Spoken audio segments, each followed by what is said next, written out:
Hello, everybody, and welcome to a weekend edition of the Total Soccer Show. My name is Taylor Rockwell, and if we're recording on a weekend, we have planned poorly, or there's been a big result, and that second one is the case this time round. We do have an MLS Cup champion for the year 2025. Inter Miami, the plucky young upstarts, found a way to get the win. We all, I think, sort of saw this coming, but thought it could be an open game, an interesting game, a fascinating game, and in a lot of ways it was. But in the end, we do have Inter Miami / David Beckham and Jorge Mas and the Mas brothers crowned champions. They were central during the celebrations. Joe Lowry, opening thoughts on this one. Did you enjoy? Oh, I very much enjoyed this game. I think it lived up to my expectations for it. I had a blast watching it. And, you know, I wanted to shout out Miami fans. Many Miami fans waited all month for this, right? I mean, they've waited so long to get this title. They waited since the beginning of December to get this job done. Congrats to them. Congrats to Miami. I can't tell if that was shade. That sounded a little bit like shade. It was shade. intended to be shade, yeah. Not to all Miami fans. I'm sure there are some born and raised Fort Lauderdale-ites, Fort Lauderdalians, Dude. Something. You know, those people I'm sure have been around, and they are diehards. I don't want to disparage them, but I'm also sure many Miami fans... They didn't have to wait long, did they? No, they did not. And I'm not disparaging them either. This is more just a parental observation. The opening shot of the crowd, I believe, shot on an iPhone. I don't know if anybody else picked up on that. I kind of like that. I got to be honest. I thought that was kind of cool. I liked it. I did like that it did look like significantly worse than shot on an actual camera to me. It was pretty clear that it was cutting to a phone, but... Still amazing technology, still a cool idea, but I enjoyed the front row. It was like the capos and the drummers with their kids around them, and I was like, man, that's I guess what you got to do. You get them in early, you get them really into it, you get them at the championship game.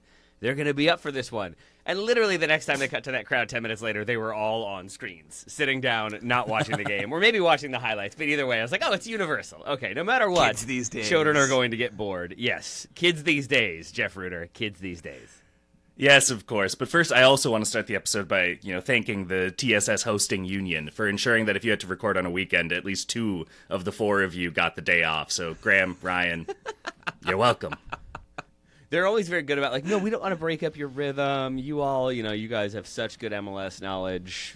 Well, Jeff and Joe do, and then Taylor's also there. That seems to be the usual vibe, and I'm glad we haven't broken that up now. But also, it's just been a fun season of talking MLS with you two. So I'm excited to get to talk about this final game, which always to me felt, especially with the way Miami were playing, like it was going to be a tough task for Vancouver. And I think that they made some smart changes. They played very well. They got the goal. They made it dramatic for a moment. But in the end, it's obviously Inter Miami. And I think for me... has been that I don't know how much these players, or I didn't know how much these players like truly care about this. I couldn't tell if it was just like, it's a fun farewell. We're kicking around. I'm getting a paycheck. It's great. But Mascherano and Jordi Alba specifically, their level of emotion and reaction, and Mascherano sprinting onto the field for the second and third goals, and it was just really clear that this meant something and mattered, and the players cared, the coach cared, certainly the owners cared, and it really did make me like that team just a little bit more because there was a moment of like, oh, they really want to win, and I guess that's how you get to be as good as they are, by desperately wanting to win all the time. But seeing the emotions and seeing just like the pure joy was a very cool moment as a neutral. And keep in mind, like, they are judged, their pass-fail scale that they have for Inter Miami looks so different than 29 other teams in Major League Soccer, where for them, and think about it from Mascherano's perspective as well, when he was appointed, people like us were saying unqualified, unserious hire, right? You just hired Messi's friend to make sure that everyone was going to, kind of have a good time outside of training so that everyone would stay, so that Messi would sign a new contract, right? So that Luis Suarez would, whatever the case was. People weren't looking at it as this was the right coaching appointment. And then when you get to the middle of the season and they're struggling, they're out of CONCACAF, they're dropped down to about 6th or 7th, 8th in the Eastern Conference, kind of flirting with the outside of the playoff picture. People saying, well, if Mascherano can't coach in Major League Soccer with this roster compared to the rest, he's not a good coach. Right. So like I can also see where this is sort of like a validation of, see, I learned lessons. I took out Luis Suarez from my lineup and my team flowed better. I was able to recalibrate the defense where Jordi Alba wasn't as much of a liability as he was for the first, year and a half or the last year and a half beforehand. Right. He did coaching. He did some really good simple effective maybe, but like he made some good decisions that were necessary to get them to a point where a team like Vancouver, who was firing on most of its cylinders, if not all of them, throughout the majority of this MLS Cup, weren't able to get a strong foothold back. So it makes sense. I'm sure it's a cathartic release when there is that sort of like I've avoided that sort of failure that I'm not accustomed to when you look at someone like Mascherano with his CV as a player in particular. Yeah, 100% agree on Mascherano, and you could see it with the rest of that bunch as well, Jeff. I think part of it is relief that we have accomplished the goal that is a higher bar than every other team. I love how you phrase that. I also think some of this is, and you said this, Taylor, these guys just want to win. These guys are just wired differently. Graham talks about this all the time with managers, about how they're just not normal people, right? These people who get to the highest levels coaching this game, the suffering that they endure along the way to get there is not normal people kind of stuff.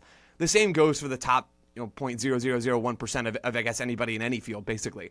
But certainly for these former Barcelona guys. Taylor, I love that you started us here because this is one of my big takeaways from the game, from Miami's playoff run, from the celebrations after the game.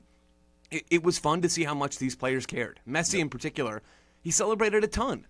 And more than just celebrating afterwards, and you could see, it's hard to fake the sort of relief and joy that you see people experiencing in these moments, right? You see that from Messi. And you also see him do the work that it took to get there, right? In this game, from the opening minutes, Messi is forward, pressing and shoving Ralph Priso. It wasn't dirty, but it was a, hey, Ralph, if that's your name, I'm here, man. I'm here, and I'm going to be in your grill.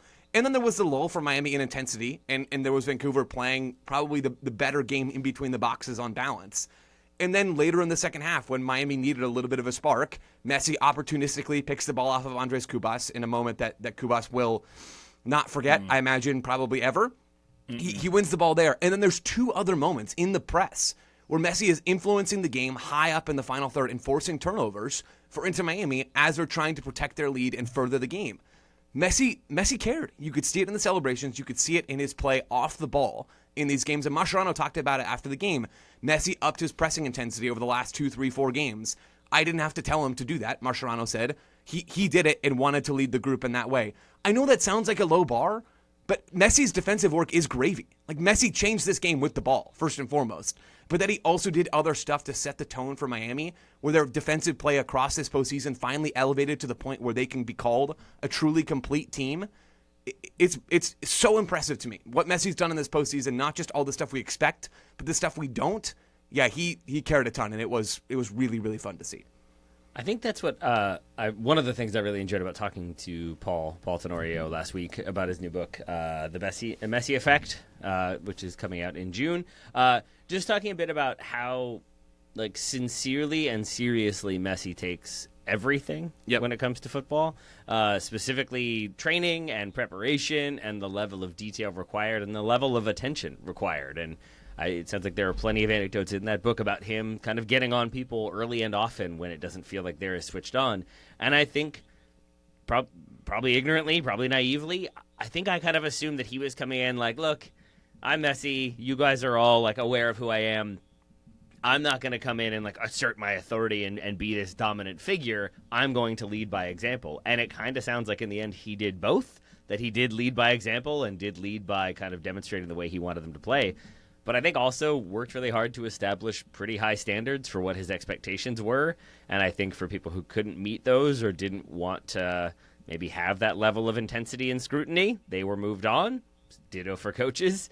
And I think he ends up getting a group together that does sort of, I think, reflect his approach to soccer and his approach to the mentality required.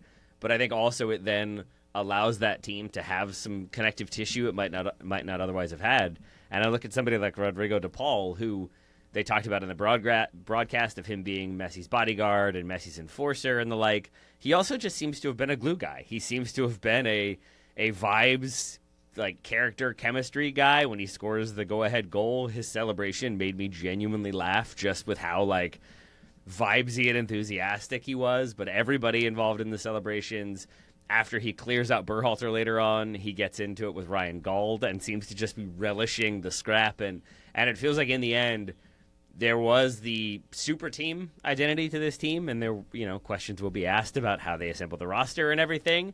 But at the same time, there's a super team vibe, but there's also a vibe of a team that outworks you, and in the playoffs at the very least out-hustles and outscores you. And I think in the end they are the deserved champions. Yeah, A super team having a super time. Hey. I think another impressive aspect about Miami's season and MLS Cup now as the pivotal part in all of that is how they withstood such a busy schedule, first of all, and also how they managed themselves throughout that busy schedule. This is the busiest season any MLS team has ever had. This was Miami's 58th game of the season. You play 34 games in the regular season. They played 24 more games outside of that competition and still managed to peak, for the most part, in the right moments. Now, that wasn't entirely true. They couldn't get all the way up for the Leagues Cup final in the way that they needed to and lost that game to Seattle pretty widely, I suppose, although it wasn't maybe quite as wide as that 3-0 scoreline would have indicated. They ended up becoming the first MLS team to beat a European team in an actual meaningful competition when they beat Porto at the Club World Cup. And then they peak at the right time in the MLS postseason, right? This is a Miami team that managed themselves really well, and Mascherano deserves credit for that. The experience of these players deserves credit for that. But Taylor, to go back to what you were saying about your theory on Miami before maybe you had talked with Paul, or maybe watched some of these playoff games, about, well, are these guys just here to kind of mess around, collect a paycheck, enjoy a lifestyle? I think there is some of that, right? You can't watch Miami from May or Miami from April and think that that's the same team as this one. No, they managed themselves in a way where last year they go and set the all-time MLS points record for a single season and burned out in the postseason, right? They managed themselves differently this year, even with a busier schedule, to care at the moments that they wanted to care at, by and large. And MLS Cup was that more than anything else for them. And I think we saw that play out, even though they needed some fortune to get there, let's be clear. Vancouver had some really nice moments. They could have won this game, Vancouver. And they have tons to be proud of. And I know that we'll talk plenty about them. But Miami, I think, along the ride of playing more games than any MLS team has ever played in a short amount of time, they managed themselves really, really well within that and deserve real credit for that. And I think the cadence does one simple favor, too, in the sense that you do get a full week off in between the last 3 rounds, right? And so for a team that is used to playing 2-3 games a week for the majority of the season, to be able to actually have a full week where it's like, you know what? Yeah, Sunday is a day off or a rest day, and Monday we are just doing film, and we're going to do some walkthrough and stuff like that, and you're spacing it out rather than being so frenetic. To say nothing about the duress on, like, veteran bodies and all these sorts of things, too, I think, it set themselves up very nicely, where so long as they got past some truly difficult hurdles in, from the quarterfinal round on in the bracket, they were set up for success in a really nice way, like you said, Joe, because they've been going through these pain caves and all these things before, where this maybe just felt a little bit more pleasant to be a part of, as caves go. It felt more switched on to me, as have Miami throughout this playoffs, and that's obviously not a new idea, given the way they've been winning their playoff games and scoring goals along the way. But it felt to me, for all the world, like a team who last season had a mentality of, like, we have to be the best from start to finish. We have to win every game. We have to shatter that points record. We have to be number 1 seed. Then we have to win every single game. Then we have to win the final. And then we've done it. And it feels like this time around there was just a bit more like, we just got to make the playoffs. And then we're good enough and we'll figure it out. And that's more or less how it went down in my mind, that they made the playoffs along the way, at times playing very convincing, very aesthetically pleasing soccer, and at other times looking like maybe they don't actually care and are very injured and old. Yep. And then you get to the playoffs, and it was just that veteran team with a veteran ability. It felt to me just sort of being like, all right, now we're in the zone. Now it's game on. Yeah. And now it's Luis Suarez getting injured. And that's the one that really does throw that narrative out the window a little bit, because if it is, we're taking it a little bit later in the regular season, we're giving some people some rest, and then we're going to kind of get that core group together to win every playoff game and be fine, then he is part of that. And he is part of that until he's suspended and isn't, and then suddenly the team looks a lot more functional. But I still think, even if it is like him, like, genuinely not being able to play, and that's why he ends up sitting, I still give credit to Javier Mascherano, because a player with the mentality like we've been discussing, and especially when it's Luis Suarez, is going to want to play that final, in my opinion. Even if he's injured, even if he knows it might not be the best thing for the team, I think that there is but now I'm going to go out there and score a goal. I want to be on the pitch with my buddies. I want to be on the pitch to kind of get some of that glory. And maybe Suarez steps aside, but I have to believe that Mascherano is involved in that, integral in making that choice and then sticking with that choice. And it's the right one, pretty obviously, from the way the playoffs have gone. but it's also still a big one, even if it's an amicable one. And so even there, I tip my cap to Miami that they figured things out, they put themselves in better positions, but then they also had the personnel to allow themselves to be in better positions. What did I miss, Taylor, about a Suarez injury? I rushed off to a wedding yesterday after this game finished, so maybe I missed some stuff. That's the first time I've heard about that. He's just, to my understanding, he's basically been playing with one knee for like the entire season. season. I see. So this wasn't a theory that he's just fully injured and can't play, and that's why Mascherano leaves him on the bench. No, it's what I came away wondering is like had they finally reached a point.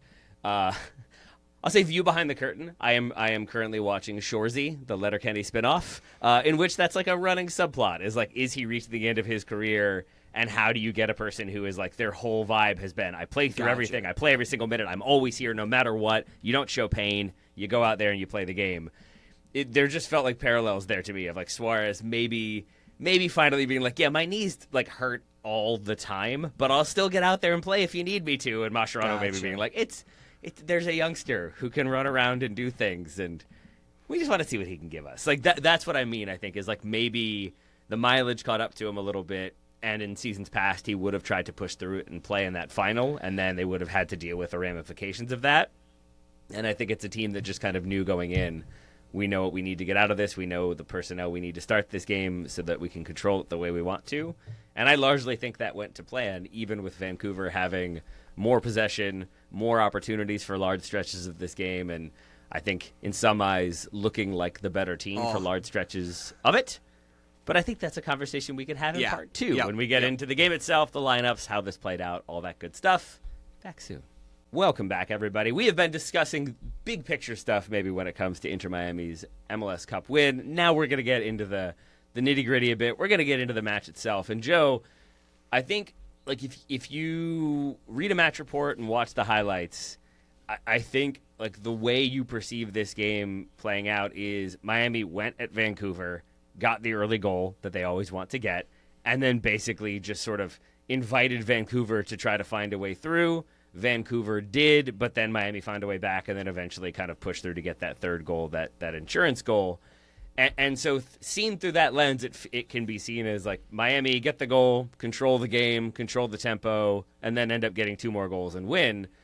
I am not sure that if you watched the game and paid attention to all the moments, that is how that game played out. Yeah, the first flow of the game that you just gave, I 100% agree with. That is exactly how this game unfolded. This game did not unfold, though, most of it anyway, like Inter Miami wanted. And I think a revealing moment of that, if you hadn't watched a lot of Miami this year, you might not know.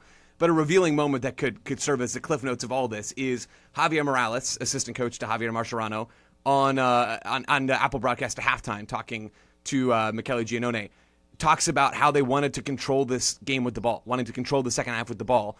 And then Michele asks Javier, like, how can you find Messi more? And he says, with the ball. So the emphasis clearly from Miami, and there's no reason for us to believe that that's fake, because Miami, one of the most possession-dominant teams all year long. They're playing this game at home.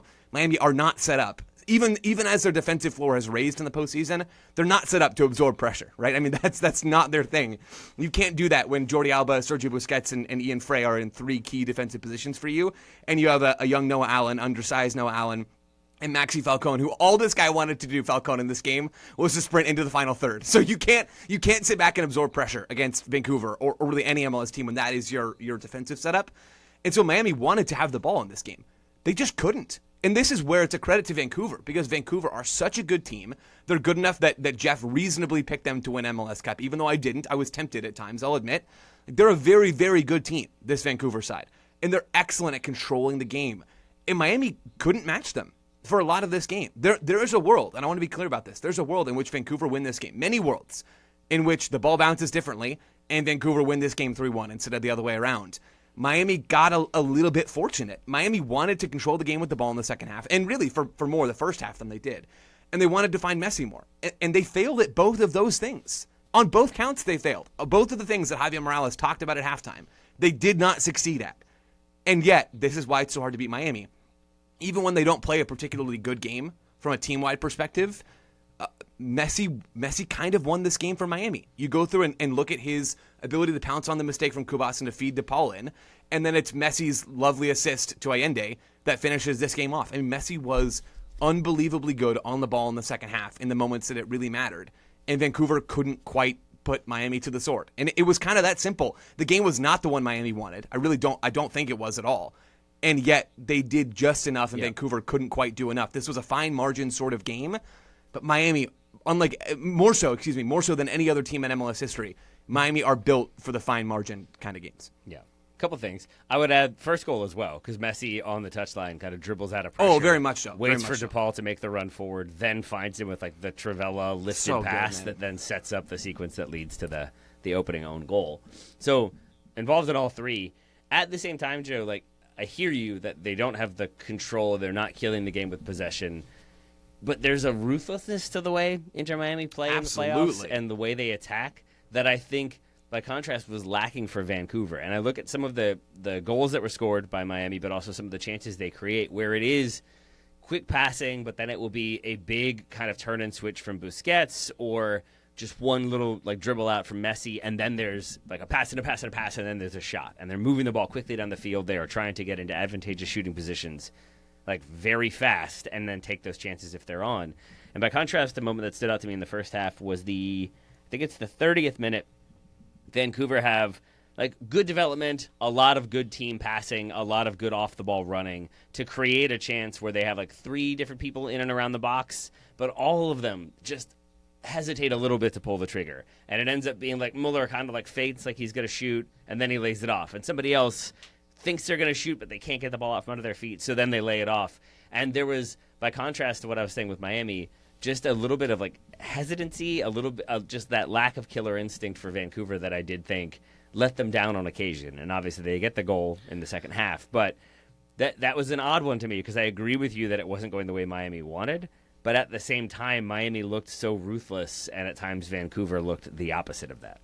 Yeah, and I think it manifested for Vancouver in the worst possible way, right? Like I think they did have a lot of that fire and tenacity. It was just in their challenges, and especially after they'd conceded the own goal. That was their way of responding, was to have the physical advantage. They were supposed to be the team that could physically give Miami more of a challenge than they could weather, right? And the idea is that they're more youthful, that they're well-drilled, their fitness levels were a little bit higher, they had the mentality monster angle, and they were trying to ride that, and you could see that. And then eventually they start getting carded over and over and over and over again, and all of a sudden you have 3 of your 4 defenders and both of your defensive midfielders on yellow cards. And it gets a lot more difficult then to be able to play the physical game that you want to play, especially when you have opponents who are as nimble on the ball and as good at those kind of feints. When you talk about either Busquets' legendary kind of pullback or Messi's dribbling in space, whatever the case may be, all of these guys have a trick that's going to bait you into getting another foul, and you can't afford to do that because it's even worse if you're playing with 10 than 11 at this point. So the way that the sort of hesitation manifests towards the end of the game is that, right? But I think that to Taylor's point, in the first half, it is the shooting. This is a team that's very used to having created plum chances throughout the season, right? They're very used to having that ball, that diagonal, or that kind of ball up the channels, the half spaces, into a runner's stride, who then is either able to kind of square it back for Brian White or Thomas Muller, or is able to kind of take it on their own if it's, Nelson and Sabi. And those chances just weren't presenting themselves. Miami, I think, was structured at the back 4 in a much more coherent with the back 3, really. It always is a back 3 with Inter Miami, with Jordi Alba out there. But I think that they structured themselves with more discipline defensively than maybe we saw in other matchups, right? And I think that is maybe a variable that Vancouver didn't account for. Thomas Muller was very neutralized in this game. And I think that... Who neutralized him, Jeff? I think, unfortunately, a combination of his own body, right? I saw Maxi Falcone marking him all over the pitch and tracking him. When he goes deep into his own half, Muller, I saw Falcone right there. There's a moment in like the 40th, I think it is, when Miami get a really good shooting opportunity. And it's basically Falcone winning like the ball off Muller 10 yards in his own half, and then driving forward with the ball. I loved it. I love Maxi Falcone in this game. He was all over the place, but I thought he did a really good job of shadowing Muller and frustrating him. He was, Maxi Falcone all year has played with that sort of like kind of a chaos variable where he will meet the game where it is, right? And in the Club World Cup, sometimes it was to their detriment, and the Leagues Cup as well. But I think that when you looked at this matchup, like you said, you have a hobbled Thomas Muller at this point, and at that point it was an advantage. It wasn't even a how do I neutralize their best player and just do my best. It was, no, I am actually built for this, and I have the veteran's guile to pull this off and whatever. And yeah, he got a yellow, and yeah, he had some like weird flops that you don't usually expect from a center back, but it worked, right? And It sure did. And once the cards start coming out, that's when they have the advantage there. And then some of this with Vancouver. Okay, so like they concede the own goal. Really unfortunate. It's off a cross. It caroms in off of Ocampo, and then from there, once they get all the tackles going, once they're able to get the ball back, once they're able to frustrate, close the passing lanes to Messi, Vancouver is the better team for an hour. They're about, and that's something that's.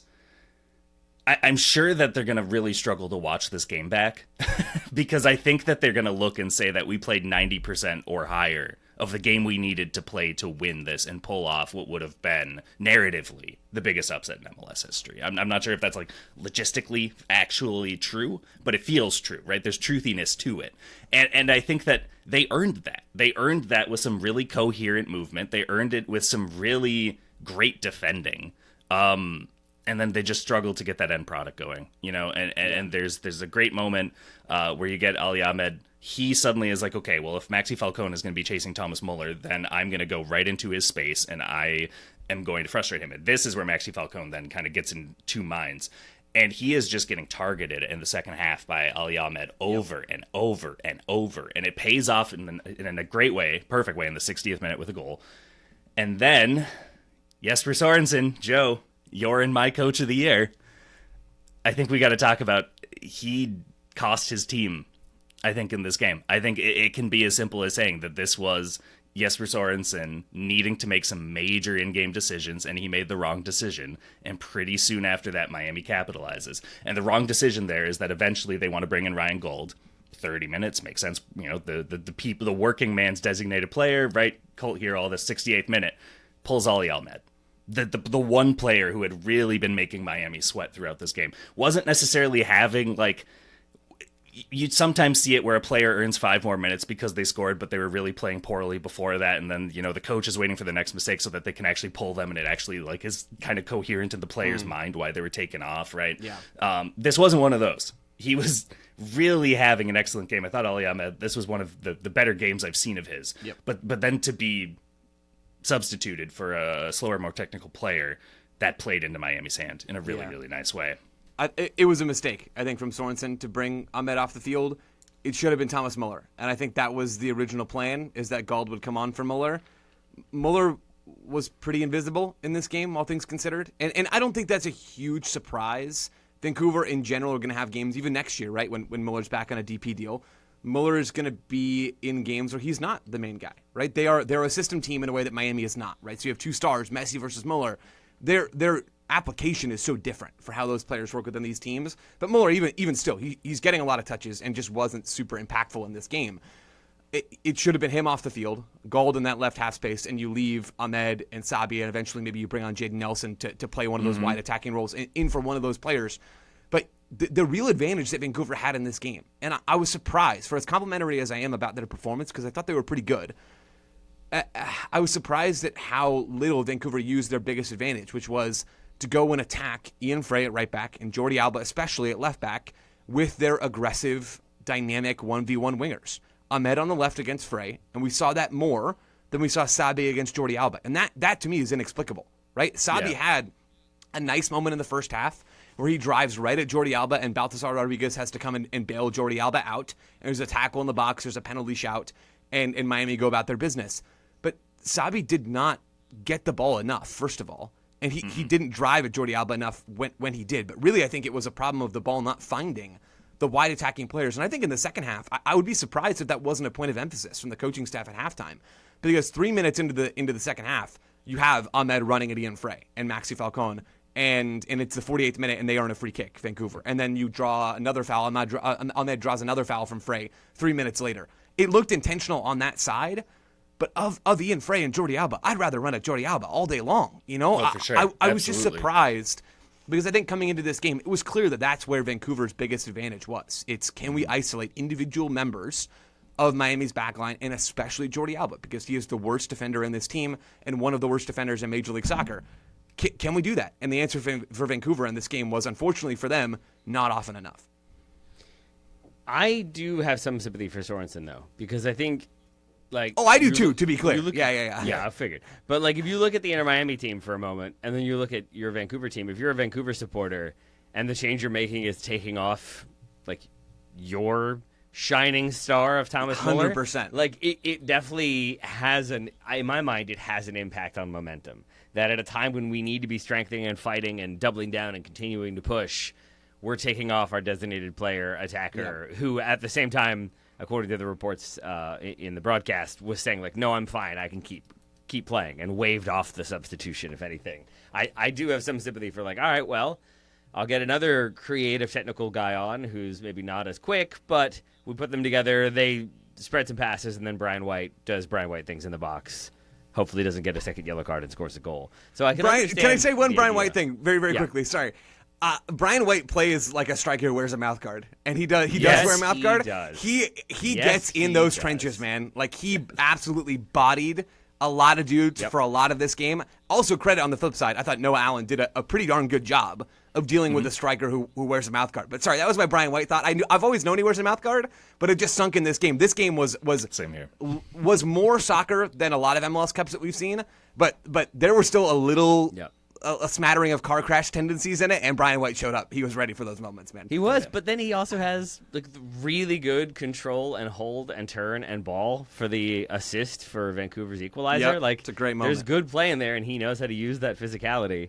He also definitely takes the bait on the Maxi Falcone, getting a word in his ear, turns and gives him a little shove, and Falcone goes flying through the air like a Marvel character, and in comes the booking. With that in mind, Joe, do you have thoughts on who won the battle of gently petting the referee after a foul had been called and trying to influence things their way?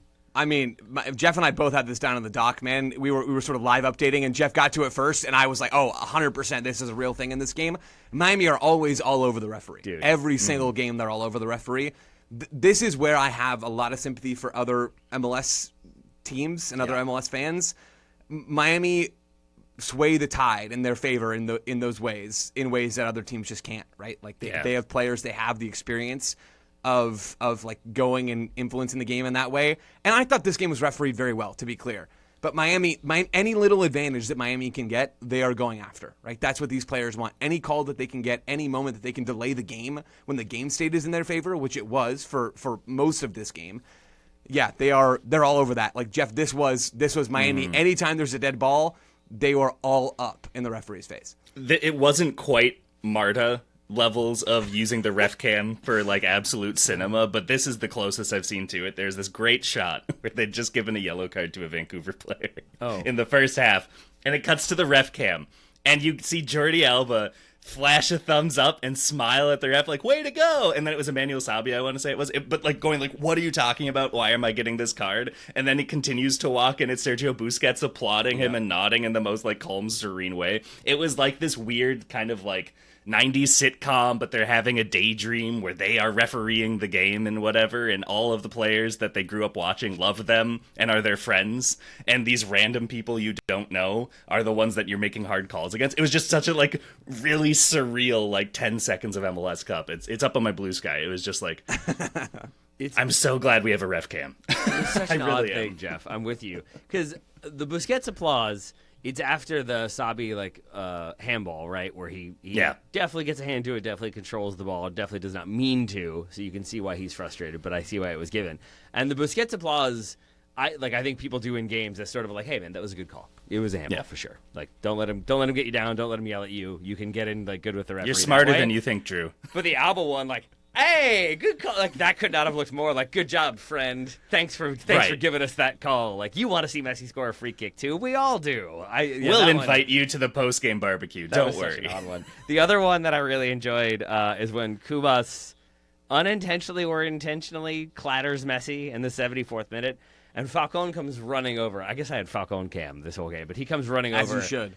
And is, like, remonstrating with the official who's already given a yellow card. So I don't know if he wanted a red card for that or if he was just trying to like insert influence. But Alba then comes running over and starts talking to the ref. And I don't know what Falcone says, but Alba does a slow turn and looks at Falcone and then just shoves him by the chest and shoves him back a good 5 feet, and then turns back around to the ref and then is back to like the petting the face and petting the arm and like, oh no, he didn't know. Come on. Like, it was just such a like Alba like knowing how to talk to an official, knowing that is not how to talk to the official, getting that guy away, and then being like, "Oh, sweet baby, please continue to give us the calls. Give them the yellows, please, please, thank you." They definitely knew what they were doing. They definitely knew how to work the official, and I don't think got like advantageous decisions as a result. I don't feel like they were necessarily favored in this game or anything like it. It's just another reminder that they know how to play the game in a lot of different ways. Yeah, 100%. And that is, I think, so much of what we see from Miami in this game is that, again, even when things aren't going to script for them, they can win the moments. And that was the case when the actual ball was in play. And that seemed like a little bit of the case in other moments as well. One thing is so clear to me after watching Miami in the postseason, and this version of Miami, where I've called this team and still believe it, this version of Miami, this specific one that we saw play yesterday and throughout the postseason, is the best MLS team that we've ever seen. I think a huge part of what makes them that is that they can do it all. Now, they can do it all. It's not just we need to perfectly be able to control the game. It's that even when things have gotten away from us a little bit, we still have the ability to change the game in a way that nobody else does. This Miami team is so incredibly good. And again, that's not even attempting to take anything away from Vancouver, who I am incredibly high on also as they look forward. But man, this team is so stinking good, and it makes life really, really difficult for the other 29 teams in MLS. Well, let's talk a little bit more about that in part 3. We'll talk about what comes next for both teams, but we'll also talk about some individual performers, the right people to hoist the trophy at the end of the season, and much, much more. Back soon. Welcome back to the Total Soccer Show. We're going to talk a lot about trophy presentations because we have to, but first I want to talk about one player in particular. We don't have to. We do, because I'm confused by some things that I saw in this broadcast. But the thing I definitely want to talk about for a bit longer is Rodrigo de Paul, who I did slightly tongue-in-cheek in my notes say, somebody make that guy a DP. Huh? No? All right. Because, man, he's quite good. And you understand why they desperately wanted to bring him in. I thought he was an electric difference maker on both sides of the ball, obviously scoring the eventual winner, but just bringing the energy, bringing the fight, bringing a lot of hard running. He's making a lot of aggressive runs and sprints, but then he's also closing down and working really hard and getting stuck in. And I thought he was an immense performer in a team that he basically did the exact job that we expected him to do. When you have like elite talents that can score goals and create things on their own, you need somebody to kind of fill in the gaps and be a reliable performer, and he was very much that. So I came away from this game even more impressed by him than I already was.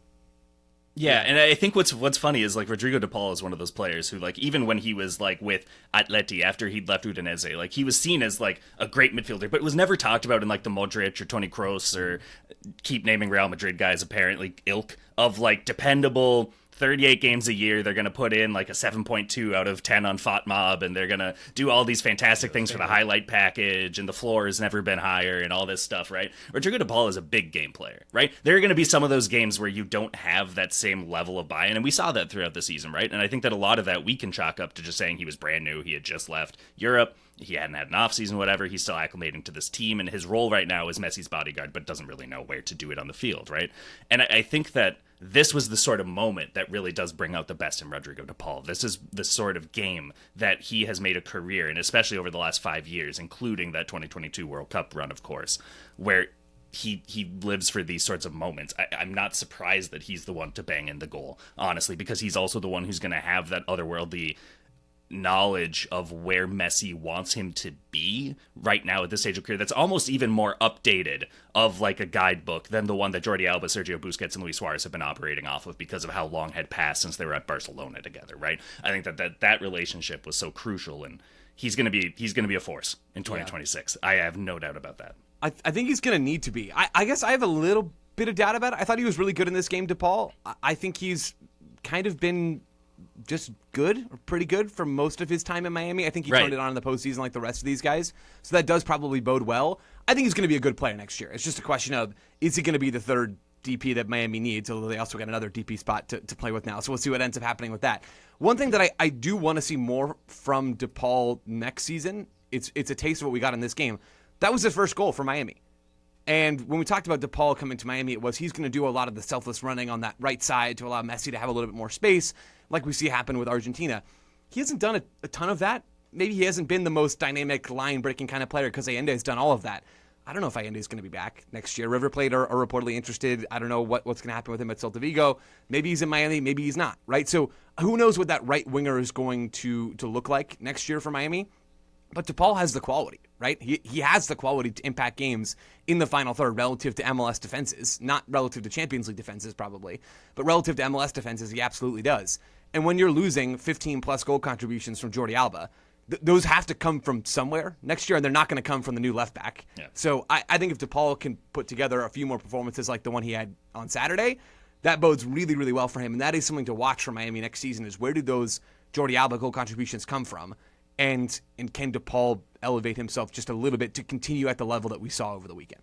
And to Joe's point, like I agree. I maybe got carried away there. I don't know, like because I think you also have to realize the big games that Rodrigo DePaul is looking forward to in 26. They're not in MLS. It's not MLS's fault. It's in their country. Yeah. But he is keeping himself in fitness levels for the World Cup, and I think it's going to be an open question for MLS in 26 how this league looks on the other side of that tournament for a whole myriad of reasons that we'll probably get into midweek.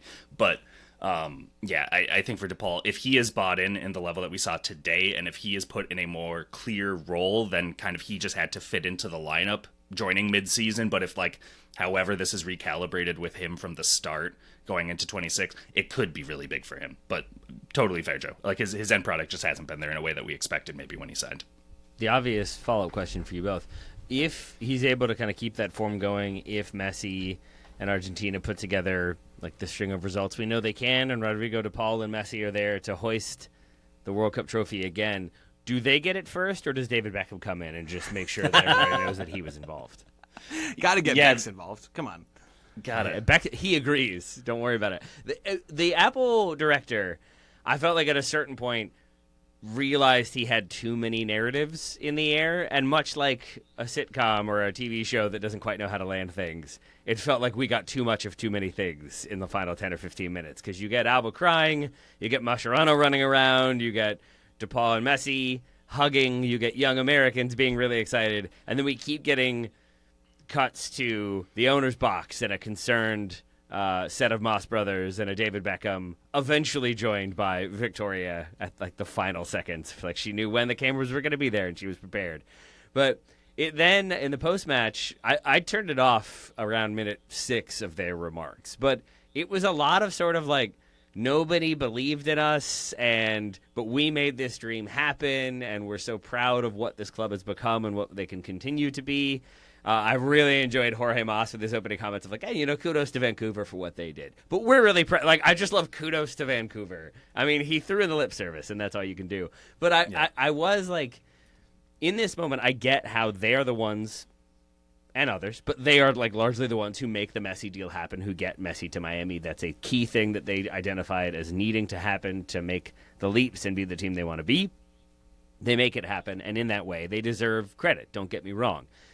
But there are times, I think, when ownership should be hoisting a trophy, when they've backed the team and made decisions and made moves, and there's a feeling that the ownership has been critical in what has been created. And that is the case with Miami. It's just that what's been created features Lionel Messi and a bunch of his friends who are also world-class and very good.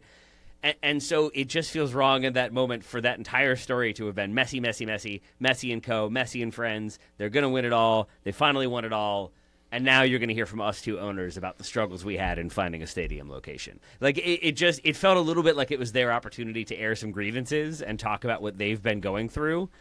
And maybe that's a fair story. Maybe that's for Paul's second book. But in the wake of having just won the title, when Alba is crying and having to be carried off the pitch by his teammates, and Mascherano is running around losing his mind, and Messi and Rodrigo DePaul are celebrating and hugging and blowing smoochy kisses at Vancouver players that annoyed them. It just felt like an odd time to have the owners being like, and also us. Am I wrong? Yeah. Where are we on that one? Yeah, no, and if you just heard like a faint cry of anguish coming from the direction of Chicago, that was Paul thinking about immediately writing a second book. Miss you, buddy. No, I think, look, that was tough to watch. I turned it off at a similar moment. But then eventually clips started going around to the trophy presentation as well. And what you see is the usual thing, which is where there's a stage and they're having players go across and they're getting their medals. And then they all kind of get into their 3-4 tier arrangement for the trophy lift and then the pictures, and everyone's going to rotate through to lift the trophy and all these sorts of things. And we're very used to this, and it's like, it's a defining moment of the season, right? It's a big story when the USL robs its, champion of this moment with the Pittsburgh Riverhounds, a couple weeks back, right? It's the culmination of a whole lot of work. What ends up happening with this one, and this is actually broadcast on both Fox as well as Apple, is that Don Garber hands over the Anschutz Trophy to Messi, immediately flanked by the Moss brothers and Beckham. And the four of them are posing for photos right away. And they're having their moment with Messi. And then they're like, all right, now go to the rest of our employees and celebrate with them. And then he takes the trophy. And then they do the lift with the rest of the locker room. And then they do all the fanfare with the pink confetti and all this sort of stuff. I was trying to think of the last time I've seen an ownership group insist on getting their moment with the trophy before a team, because I can't think of it with MLS. And I think it was Deloy Hansen in 2019 when the Real Monarchs won the Western Conference Final against the El Paso Locomotive. And this is one where it's like, I don't expect many of you to remember this. But what ends up happening is that it's just him and their captain at the time, Jack Blake. They've just overcome like a bona fide, very good USL team. They're an MLS affiliate at a time when MLS affiliates were hated by everyone in the USL. And Deloy Hansen, who does very little, who paid, like, look, this is like item number 55 of why he left in disgrace. This is not a big deal. He did not care about his USL affiliate, all right? So these players are also watching this guy who doesn't pay them a living wage, who doesn't go to their games, celebrate with his wife and hold up the trophy and all these sorts of things before they get to touch it, right? And it just sent, like, talking to players about that moment afterwards at the final in Louisville, how frustrated they were about the idea of how much effort they had put in and they didn't get the trophy beforehand. And, like, look, these guys in Miami, like, they're living in a far better circumstance than, like, a USL player does. They should. They better be, right? Messi's dog is living in better circumstances than a lot of USL Championship players. I think you're not wrong, my friend. But, it's just so frustrating to see that sort of, like, prioritization, and that's sort of very clear. That's what this is a glamour project that has always been about. Like, a season has always been about real estate plays and these sorts of things, right? And it's fine. That's sports in 2025 in a large way, right? It is very much more about the commerce of it, but it just left such a sour taste in my mouth after what had been like a genuinely really impressive performance in MLS Cup, to just immediately interject them in such a way that they did, just bludgeon themselves into the narrative front and center. I thought it was pretty tasteless, personally. And especially for someone who's been has been talking about being elegant in triumph and that sort of thing throughout the year. I just thought it was pretty rich. I really did.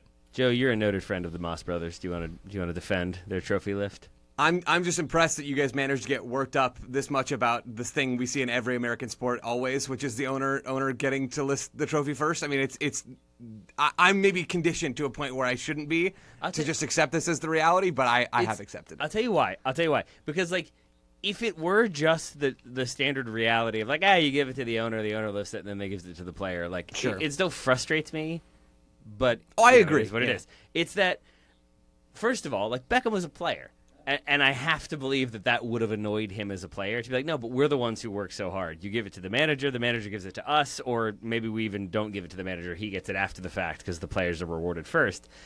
But I think there's also, for me at least, and this might just be my own stuff, like, I see in that moment, rather than a moment of triumph and a moment of we all came together, it feels like, and now is the time when we jockey for credit. And the arbitration process begins to determine who amongst the ownership group did the best job. And I want to be front and center. No, I want to be closer to Messi. It felt in that moment like a bunch of people desperately trying to grab onto relevancy and hold on to it at a time when, like, you all have just won the title. You all are the owners. You've made this happen. Like, you could be sort of confident and not need that immediate, like, validation, and to kind of, in my mind, need it and seek it and be given it. I think it just, similar to Jeff, it left a bad taste in my mouth, because it just also made me wonder, like, how sustainable is this if you guys are already sort of jockeying for credit? Which I guess begs the larger question: what comes next for both of these teams? away from who gets credit and who gets to like write their name on the trophy first, what do we think the next couple of months look like for Inter Miami, who do have to retain their title, but also have a World Cup in the middle of the season that might be slightly disruptive, do have some players retiring, will have some interest in some players, as you all have already alluded to. What do we feel like is critical for them in short order? Yeah, I mean, like, look, I think that their offseason looks a lot more fun than the Vancouver Whitecaps is, right? Because I think that Miami knew what changes were looming and what changes they didn't have to account for. They got Messi on a new contract well before the end of the season, right? So you already know you're planning this for another, how do we build this, around Messi dependence and that sort of thing. You know that Jordi Alba and Sergio Busquets and probably Luis Suarez are all gone, right? And so this is all kind of their last dance together. But at the same point, you know that is 2 legal designated player slots, 1 look the other way designated player slot that's wide open. And you do have some young players that you have to make decisions on, but now you at least have the financial flexibility. Like, they're going to look very different. But, Joe, I don't know. I mean, like, I think that for them, they're a lot less stressed about what's going to come this winter, right? Yeah, because they have the confidence that the bones they really need are there. I mean, they made this run with Busquets being kind of a husk of himself, right? He wasn't very good yesterday in MLS Cup. They made this run with Alba being a huge, huge net minus defensively throughout his entire time in Miami. And so, yes, you're losing things in those players, and maybe Suarez, we don't know, but maybe Suarez also. You're going to lose stuff, but you have the flexibility to go out and replace those players. Miami have, as of the last roster profile released by MLS, they have more than $2 million in allocation money available to them. So they have roster flexibility to add deeper down the roster, and they also have 1 DP spot. So DePaul is going to get one of either Busquets or Alba's DP spots. Right, doesn't matter. that's right. So you have 1 to play with. And I don't know what Miami are going to do with that. There were reports about Serge Reguilon coming in and maybe being a DP at left back. I would be surprised if that's how they chose to use that third DP spot. Maybe it is, maybe it's not. But you can add a DP there. You can add a DP in central midfield across from DePaul. You can add a DP on that left wing or as a 9 and move Messi back a little bit further to the right, although that would surprise me a bit. But you have things to play with for Miami.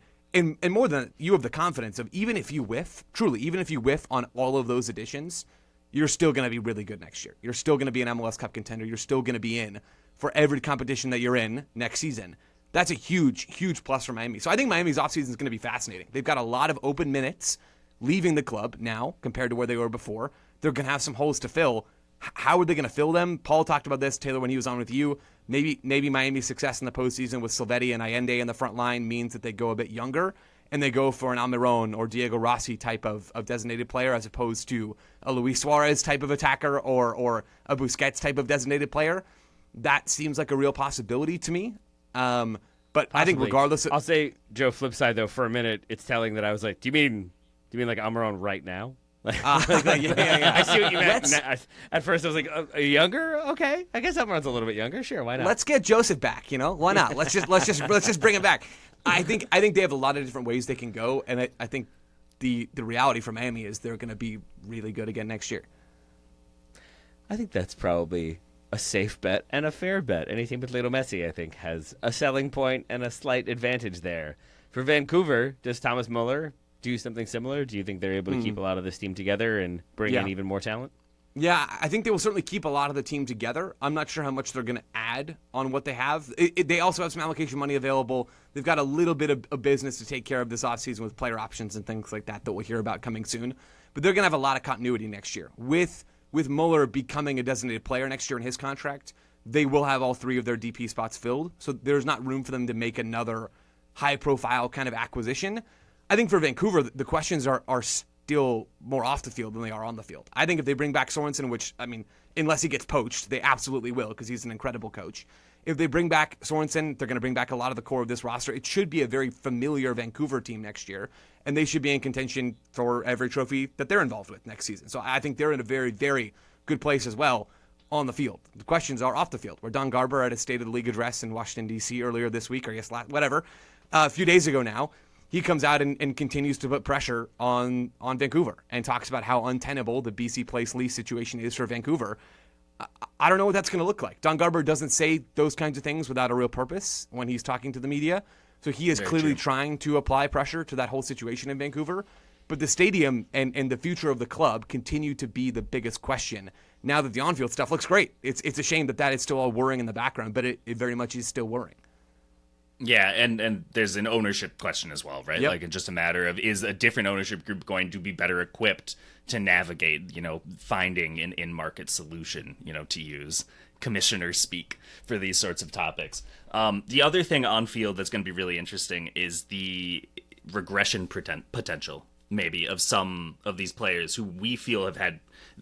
Look, Vancouver had a lot of players have the best season of their career in 2025, right? And I think that they will look and say, we had a lot that didn't either. Brian White, this wasn't the best season for Brian White. Ryan Gold, obviously not the best season Ryan Gold has or will have with Vancouver. But is this the new standard to expect from Sebastian Berhalter, from Jaden Nelson, from Emmanuel Sabi, from Ali Ahmed, from Tristan Blackman? I'm inclined to think for far more of them than not, this is the level, and you can confidently project some returns to it. But we have seen teams. We started to kind of tiptoe around this comparison because it kind of begged itself, Joe, as this run happened to the 2023 Columbus Crew, because there was so much of this, like, all together now sort of feeling, and sort of the underdog team versus the much... whatever, the more favored opponents and all these things. And for the teams, like stuff. the holy crap, wait, this guy's actually good kind of feel to what you're talking about, right? Steven Moreira is a really good player. I didn't see that under Caleb Porter. There's a very similar feel to a lot of these Vancouver guys. Absolutely. Yeah, absolutely. And so then, the other thing that comes with that is we saw how that team, just one departure, can absolutely rattle what had been such fantastic continuity. And it doesn't necessarily have to be Cucho. Like, obviously the bottom fell out for Columbus in terms of its title contention window once Cucho left. But I think you also look at, like, Aiden Morris leaving and how, like, crucial of a moment that was when their midfield changed and they didn't have a like-for-like replacement, right? And they had to lose a lot of depth, right? Like, there were guys like Julian Gressel, Christian Ramirez, whatever, who had to leave pretty quickly from Columbus. So it's just these sorts of down roster changes that can have an outsized impact. If you have to lose one of Ahmed, Nelson, and Sabi, how are you going to replace them adequately with someone else who's going to do the same work off the ball, but also have the same capability on it, that sort of thing. Again, I expect that they'll stay in contention. I expect that they'll stay at a similar level so long as they're able to keep as much of the core together as Joe and I project that they can. But there still are some questions. You can't take for granted necessarily how good so many of their players were this year. If MLS hires you both and brings you in a week from now to kind of help them come up with like ideas for how to look at next season, the coming season, in the lead up to the World Cup, we don't have the season change or the calendar change yet. Like, what is the narrative? What is the way that MLS should approach the next season, given that we now have effectively a super team having won the title? Like, you don't have them getting knocked out in the first round, so can they do it this year? Like, can they retain it? Maybe is a story, but can anyone challenge them is probably it. But then you set 100%. Yourself up for, like, what if no one can? Is that a good look? Like, I just think it's an interesting point that I don't really have an answer to. I'm wondering if you all have thoughts. I mean, I don't know that MLS will really be telling any of these stories so much, but I do think the narrative for next season, if we want to set one, is... yeah, who stops Miami? Can anyone stop Miami? That's the narrative we tell about every European league on the planet, right? Like, why can't we tell it with Major League Soccer? We always talk about how great these European leagues are. Those are the stories. Like, the Bundesliga story every year is, can anyone stop Bayern Munich? So Miami will be stopped. They will have bad moments next year because this is MLS and they're starting Maxi Falcon at center back. So those moments are going to exist, and MLS That's will. MLS Cup winner Maxi Falcon. My mistake. I need to show more respect to the legend, the Birdman himself. I love him so much, guys, and I'm so glad that we all enjoyed him in this game. Yeah, it makes me really happy. I think that's the story. I think it's a compelling story. There are going to be so many other stories, though, that filter in for next season, both off the field, on the field. I'm juiced for the offseason, and I'm really, really excited for what next season is going to hold. I do think you can't discount the risk of the super team factor, though, because I think it was something MLS was really uncomfortable with during its last super team, the early 2010s Galaxy, right? When it was just this sort of, like, every time they changed a rule happened to be at a moment when the Galaxy needed that rule change, and everyone was looking into the back half of the 2010s like, Bruce Arena was actually the commissioner of MLS, right? And I think that MLS has used its parity as its main selling point to drive interest in the league for people who are disillusioned by the fact that PSG, Bayern Munich, and Man City are winning 3 of the big 5 leagues, and really only 2 of them have any vague sense of competition at this point. I think that they will look and say that they don't want to project this sort of we do have one super team, because they also do have the single entity factor where they have to, make sure that every team is interested and accounted for and all these sorts of things, where I think it will get pretty difficult. I think that this year they will find was a lot easier to have that sort of, will they get over the hurdle that fell them in 2024, was a lot easier of a story to tell, as Taylor was framing it. So I think then the story kind of is... The other thing is, I still have no idea what's going to happen with Lionel Messi after the World Cup, and I think it's just something like, yes, he signed the contract, but I think a lot of us have just kind of wondered, if not, will he play, won't he play? I'm pretty confident he'll keep playing, right? He wouldn't have... I don't think that this contract was just we're doing this because a 6-month contract looks bad, right? Like one of those things.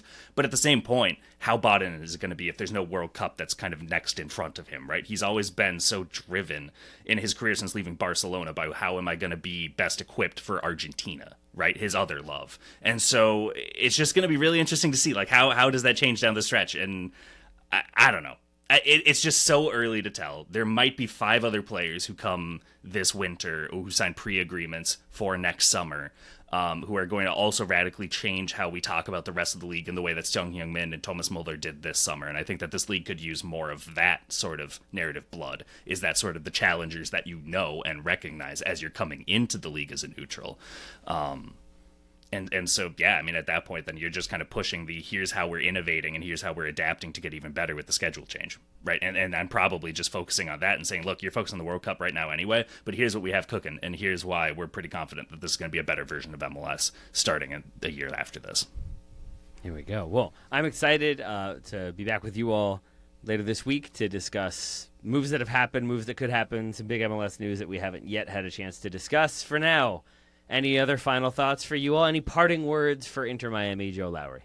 Oh, no. I mean, not really. I think I pretty much emptied the chamber. This was a fun game. It was a really, really fun season, one that I've enjoyed more than most, and I'm excited to get back at it on Tuesday. And Jeff Reuter, thank you, my friends. Any other shots for David Beckham or the Moss brothers, or maybe just a hug for Maxi Falcone if you prefer? I think seasonally I'd recommend Fireball. I'll allow it. Yeah. On that note, folks, thank you all so much for listening. Thank you to my 2 lovely and wonderful co-hosts for this weekend record. I very much appreciate y'all's presence. I very much appreciate both of you and our listeners, and we'll talk to you all again very soon.